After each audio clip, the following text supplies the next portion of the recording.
तिकडे नेल्या म्हणून बोलू शकत नाहीत बांधवानो. वेड बिगारासारखं गुलामासारखं त्यांचं जीन आहे. फक्त म्हणायला मुख्यमंत्री आहेत, म्हणायला उपमुख्यमंत्री आहेत. पण महाराष्ट्राच्या तरुणावर जर अशा पद्धतीचा अन्याय होत असेल तर मूग गिळून गप बसणारा मुख्यमंत्री पाहिजे का त्याच्या विरुद्ध आवाज उठवणारा उद्धवजी ठाकरे साहेबांसारखा मुख्यमंत्री पाहिजे. ह्याचा निवड तुम्हाला येणाऱ्या 20 तारखेला मला वाटतं आपण सगळ्यांनी करायची. आज बेरोजगाराची ती अवस्था आहे, शेतकऱ्याची ती अवस्था आहे. आणि लाडक्या बहिणीचं 1,500 दिलं खरं. आता मला सांगा ही 1,500 कुठून दिलं? आम्ही आमची गोरधनवाडीची इकून जमीन इकून दिलं का? होय, कुठून दिलं? 10 रुपयाचं साबण घ्यायचं म्हणलं तर 1 रुपया 80 पैसे जीएसटी द्यावं लागतंय तुम्हाला.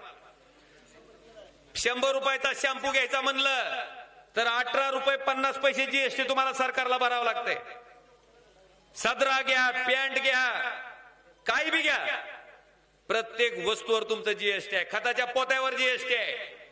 आणि दुर्दैव असं आहे की शेतकरी एकमेव असा गट आहे की काय की त्याला जीएसटी परत परतावा मिळत. आपण खताचं पोतं घेतलं त्याच्यावर भरलेला जीएसटी आपल्याला माघारी मिळते का? कुठूनच मिळत नाही आपल्याला.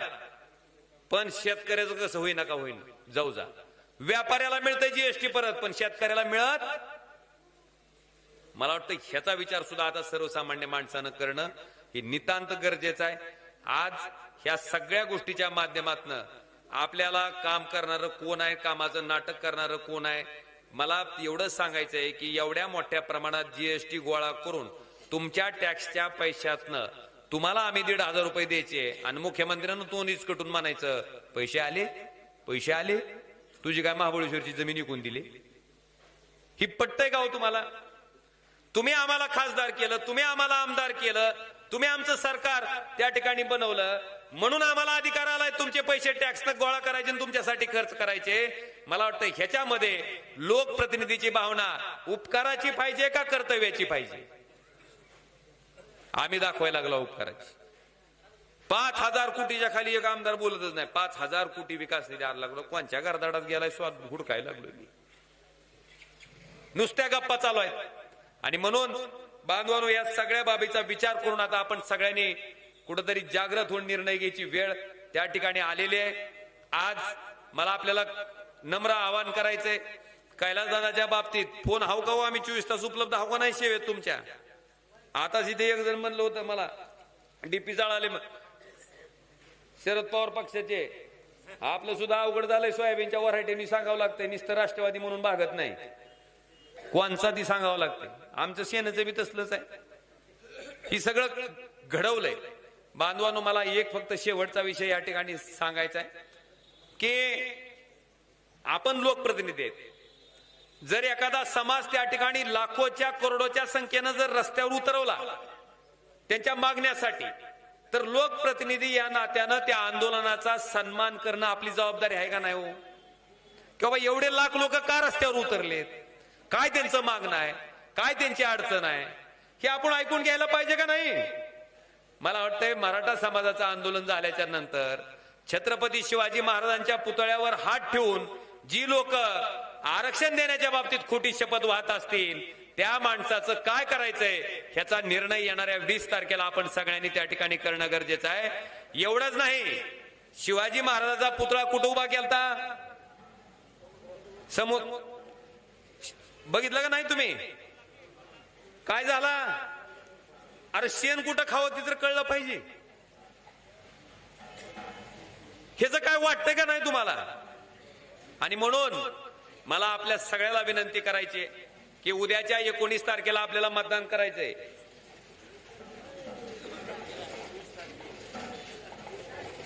मला हाय ध्यानात, मी तपासायला होतो, तुम्ही ऐकायला पण आहे. ती मला ती तपासणी करावी लागते. होय, गुन्हा आला का नाही डॉक्टर बघतं का नाही पुन्हा. पण मी 19 म्हणल्या खाटदिशी काय म्हणला तुम्ही? रोलरचा आवाज असताना सुद्धा इकडून कोपऱ्यातून एक आरडलं इसला आहे म्हणून. येणाऱ्या 20 तारखेला आपल्या सगळ्याला माझी कळकळीची आणि नम्र विनंती आहे की आपलं चिन्ह काय आहे? काय चिन्ह तुमच्या सगळ्याला माहिती आहे. आधी आपलं चिन्ह काय होतं जुनं? बाण काय झालाय? चोरल्याला माहिती आहे का नाही तुम्हाला? बाण गेलाय चोरीला, तुम्ही मागच्या वेळेस दाखवून दिलं या, पण आता तीच चोरल्याला बाण घेऊन चोरलेला उमेदवार भाजपकडून चोरलेला आहे, ती बाण बी चोरलेला आहे. आणि त्याच्या बाबतीत आताच कौतुक केलं, कुठे दिलं लक्ष? हे शिवाजीराव, तुम्ही सांगितलं काय अवस्था आहे ती. तुम्ही सगळी त्या ठिकाणची परिस्थिती अतिशय चांगल्या भाषेत त्या ठिकाणी आपण विशद करून दिली. मला वाटतंय ह्या दोन्ही बाबीचा विचार करून आता लोकशाहीची हत्या करणारे, संविधानाची हत्या करणारे, लोकशाही न मांडणारे ह्या मंडळींना येणाऱ्या 20 तारखेला मशालीचं चिन्ह कितव्या नंबरला आहे? कितव्या नंबरला आहे? लोकसभेला कितव्या नंबरला होतं? पण तेव्हा 2 मशीनी होत्या म्हणून गोळ झालता. आता मशीन किती आहे? एकच मशीन आहे. त्या मशीनच्या 2 नंबरचं चिन्ह त्या ठिकाणी कैलासदादाचं नाव आहे आणि चिन्ह त्यांचं मशाल आहे. मला वाटतंय अतिशय चांगल्या पद्धतीचं, होतकरू पद्धतीचं, तुमच्या सर्वसामान्यांच्या हिताचं काम, शेतकऱ्याची 100% कर्जमुक्तीची घोषणा. साहेबावर विश्वास आहे का नाही तुमचा? वचन दिलं तर कर्जमुक्ती केली का नाही उद्धव साहेबांनी? मला वाटतंय आज सुद्धा महाविकास आघाडी सरकारचं वचन आहे की सरकार स्थापन झाल्या शेतकऱ्याची कर्जमुक्ती त्या ठिकाणी प्राधान्यानं केली जाईल. मला वाटतं ही दुसरं वचन सुद्धा त्या ठिकाणी महाविकास आघाडीच्या सरकारच्या माध्यमातून या सरकारनं दिलेलं आहे. आज ह्या सगळ्या बाबीचा सत्सद विवेक बुद्धीनं विचार करून मला थोडं आता विचारायचंय, शेतकरी किती आहे ती? बाई और बहिनो, केवढा आहेत बाई और बहिनो? 11,000 रुपये क्विंटलचं सोयाबीन कितक्याला विकायला होता?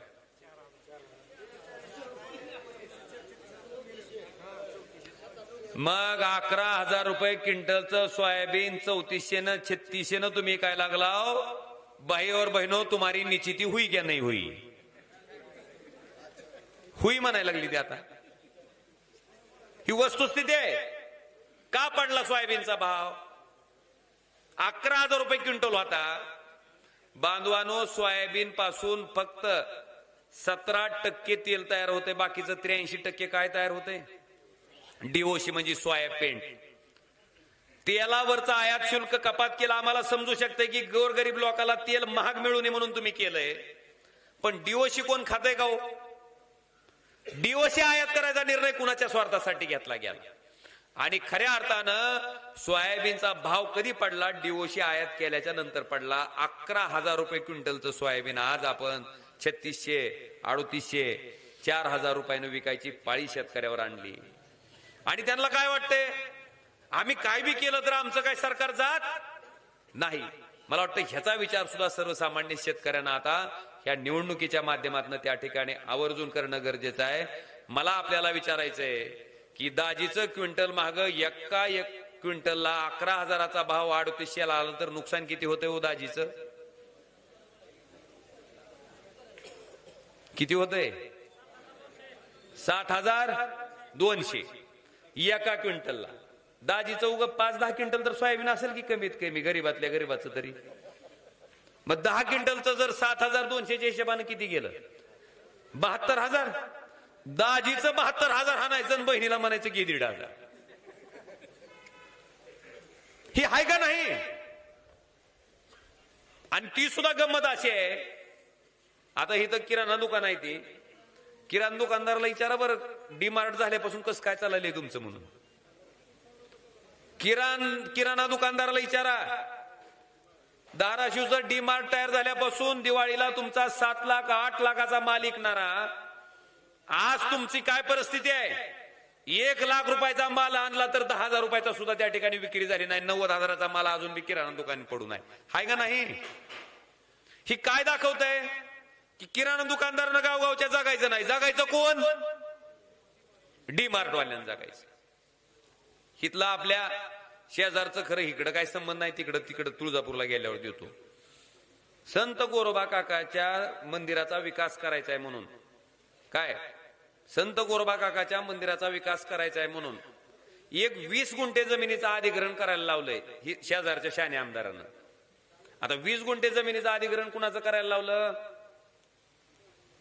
म्हणले 150 एकरवाला गरीब माणूस आहे, जर त्याचं 20 गुंठे घेतलं म्हणजे राणा पाटला, तर राणा पाटील उपाशी मरेल ना पुन्हा. त्यांनी काय खावं पुन्हा? त्यांना हाय का जगायचं काय साधन? पण ही बारकाजी शेतकरी होता समोरचा, त्याचं 20 गुंठे घेतलं तर ती उपाशी मरत नव्हता. त्याची ट्रस्ट आहे ना मुंबईला, आहे का नाही? म्हणजे 150 एकर वाल्यानं 20 गुंठे द्यायचं नाही आणि बारक्या शेतकऱ्याचं भूसंपादन 20 गुंठ्याचं करायला लावायचं. ही कुठली पद्धत आहे? ही कुठली मानसिकता आहे? ही काय दर्शवत आहे? मला वाटतं ह्या वृत्तीची लोक जर तुमचं नेतृत्व करत असतील तर ज्यांनी त्यांच्या हातात नेतृत्व दिलं त्या माणसानं सुद्धा ह्या गोष्टीचा विचार कुठेतरी करणं गरजेचं आहे. ही मी कागदासहित बोलतोय, कागद आहे माझ्याकडं. सक्तीचं भूसंपादन करायला लावलंय. म्हणजे शेतकऱ्याची इच्छा असो नसो तुम्ही भूसंपादन करा. अरे 150 एकर मधलं 20 गुंठे द्यायची दानत नाही आणि त्या बिचाऱ्यानं 20 गुंठे का द्यावे? मला वाटतं ह्याचा विचार कुठेतरी तुम्ही सुद्धा सामान्य माणसानं करणं गरजेचं आहे. स्वतःच्या कुटुंबाच्या फायद्याचं, स्वतःच्या स्वार्थाचं राजकारण आणि स्वतःच्या अर्थकारणाची काळजी करणारं राजकारण जर कोणी मंडळी करू पाहत असतील तर ह्याचा सुद्धा हिशोब करायची जबाबदारी मला वाटतंय सर्वसामान्य जनतेकडे आहे आणि ती जनतेनं चोखपणे पार पाडावी. अशा पद्धतीचं आवाहन सुद्धा मी आजच्या सभेच्या माध्यमातून आपल्या सर्वांना करतो. आज आपण बघितलं असेल, आता पोरावली नोकऱ्या असतील का नाही? एक सुद्धा बेगर नोकरीचं दिसत नसेल. व दिवाळी आहे म्हणून तुम्ही गावाकडे आला ना, तर इकडं काय करायचं कारण आहे तुम्ही? हा, सगळ्याला नोकऱ्या येतात का नोकऱ्या येतो सगळ्याला? 2 लाख पोरांना रोजगार निर्मितीचा वेदांता फॉक्सकॉनचा प्रकल्प जी पुण्याला येणार होता ती कुठे गेला? मग 2 लाख पोराच्या नोकऱ्या कुणाच्या बुडाल्या? आपल्या बुडाल्या नाही का? एअरबसचा प्रकल्प महाराष्ट्रात येणार होता, गेला कुठं? आणि आपला मुख्यमंत्री काय म्हणते? ह्याच्यापेक्षा मोठा देऊ. अरे तुम्ही त्या मोदीच्या ताटाखालची मांजराव म्याव सुद्धा करीत नव्हती, लगेच काठी घालते तुमच्या पाटाडात. तुम्ही त्याच्याकडे तोंड उचकुटून बोलू शकता का? विचारू शकतात का आमचा 2 लाख पोरांच्या नोकऱ्या करणारा नेतृत्व? मला आपल्याला विनंती आहे, एक फक्त विषय माझ्याकडनं राहून गेला. कृष्णा मराठवाडा सिंचन प्रकल्पाचा प्राधान्यक्रम सुद्धा आपल्याच काळात त्या ठिकाणी बदलायचं काम झालेलं आहे. दुसरा विषय मला तुम्हाला प्रामाणिकपणे सांगायचा आहे की मांजरा आणि तेरणा नदी ह्या 2 नद्या जर तुम्ही बघितल्या तर धनेगाव धरणाच्या पुढं सगळे बॅरेजेस आहेत. बॅरेजेस म्हणजे किती? जेवढं धनेगाव धरणात पाणी साठतंय त्याच्या 60% पाणी पुढच्या सगळ्याच्या बॅरेजेस साठतंय. आणि आपल्या जिल्ह्यात बघा तुम्ही सगळे कोल्हापूर पद्धतीचे बांधारे आणि त्याच्यात पाणी किती साठतंय ती तुमच्या नजरेनंच तुम्ही बघितलेलं आहे का नाही? त्या सगळ्या कोल्हापूर पद्धतीच्या बंधाऱ्याचं रूपांतर बॅरेजेस मध्ये करायचा निर्णय सुद्धा त्या ठिकाणी महाविकास आघाडीच्या सरकारच्या काळात कैलासदादांनी त्या ठिकाणी केला. त्याचे सगळे सर्वे झाले. मी आपल्याला वचन देतो की ज्या पद्धतीनं लातूर जिल्हा त्या ठिकाणी सुजलाम सुफलाम झालाय त्याच पद्धतीनं आपल्याकडे सुद्धा तुमच्या मांजरा नदीवर असतील, तेरणा नदीवर असतील, तिथं कुठल्याही शेतकऱ्याची जमीन आगाव घ्यायची गरज पडत नाही. नदीचं जे पात्र आहे तीच उपयोगात आणून त्या ठिकाणी पाण्याची व्यवस्था केली जाऊ शकते. आणि आपल्याला वचन देतो की हे काम महाविकास आघाडीचं सरकार झाल्याच्या नंतर सगळ्या कोल्हापूर पद्धतीच्या बंधाऱ्याचं रूपांतर त्या ठिकाणी बॅरेजेस मध्ये करायचं काम आपण करू, जेणेकरून शेतकऱ्याला जर पाणी मिळालं. लाईटीचा विषय तुम्हाला माहिती आहे, RDSS नावाची योजना त्या ठिकाणी आपण अंमलबजावणी करतोय. फक्त कंत्राटदाराकडून पैसे मिळाले नाहीत म्हणून त्या कामाच्या वर्क ऑर्डर सुद्धा त्या ठिकाणी देणं बाकी आहेत. ती कामं सुद्धा महाविकास आघाडीचं सरकार आल्याला चालू होतील.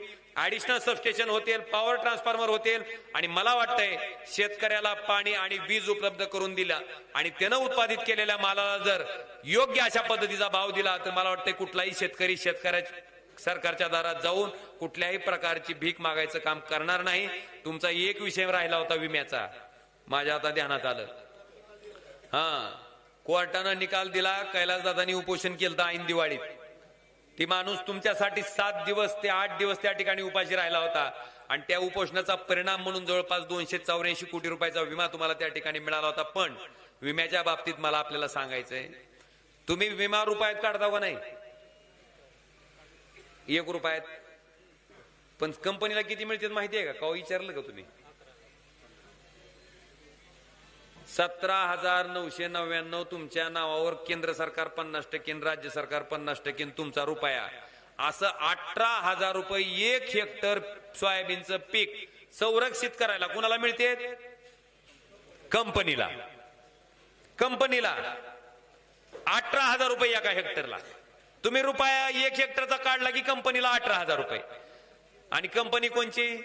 रिलायन्स डिजिटल, भारती एक्सा, बजाज अलायन्स, सगळी प्रायव्हेट कंपन्या.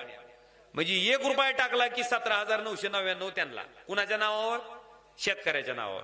मला तुम्ही आठवून सांगा की 18,000 रुपये हेक्टरी विमा किंवा त्याच्यापेक्षा अधिकचा विमा कुठल्या सालात, ती बी सरसगट बर का, एक सुद्धा शेतकरी वगळला नाही, असं कुठल्या सालात मिळाला होता का? कधीच मिळालेलं नाही. आपण त्याच्या 18,000 रुपये आपल्या खिशातलं काढून त्याला द्यायचं आणि त्याच्याकडे भिकाऱ्याने मागायचं 5,000 दे, 10,000 दे. हाय का नाही? मी सरकारला काय विनंती करतो मामा, 18,000 रुपये 1 हेक्टरला कंपनीच्या मड्यावर घालायपेक्षा 18,000 रुपये जरी 1 हेक्टरला शेतकऱ्यालाच दिले तर तुम्ही त्यांना डोक्यावर घेऊन नाचाल का नाही? काय हरकत आहे?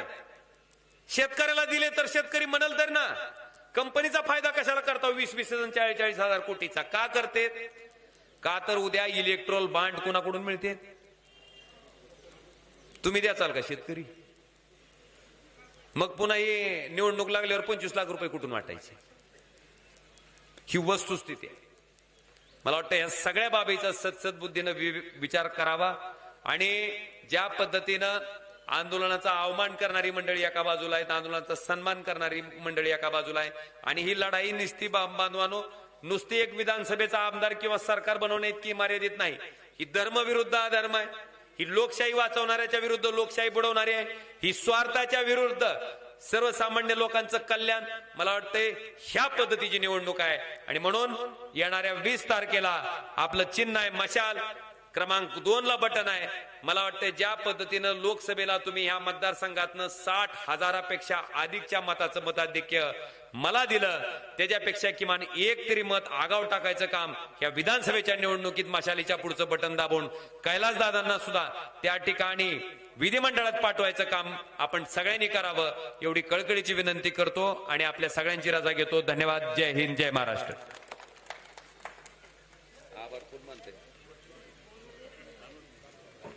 आभार मानाई.